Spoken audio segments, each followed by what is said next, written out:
তো মাদ্রাসা ছুটি দিছে?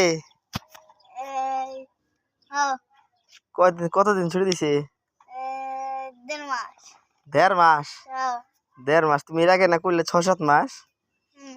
আবার কয়দিন ছুটি দিছে তোমারে? 6-7 মাস। তাহলে 6-7 মাসে কত দিন হয়? 12-13 দিন। 6-7 মাসে 12-13 দিন হয়? একটু আগে দিন কইলা কতদিন? একটু আগে দিন কয় বছর কইলা তুমি? 14 দিন। 14 দিন কেমন 6-7 মাস? 18 দিন। 18 দিন? 6-7 মাস 18 দিন হয়? তুমি 6-7 বছর কইলা একটু আগে। ওই তো 6-7 বছর। তাহলে তোমার 6-7 মাসে 6-7 বছর ছুটি দিছে না?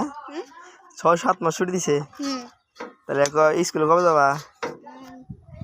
মাদ্রাসায়? মাদ্রাসায়।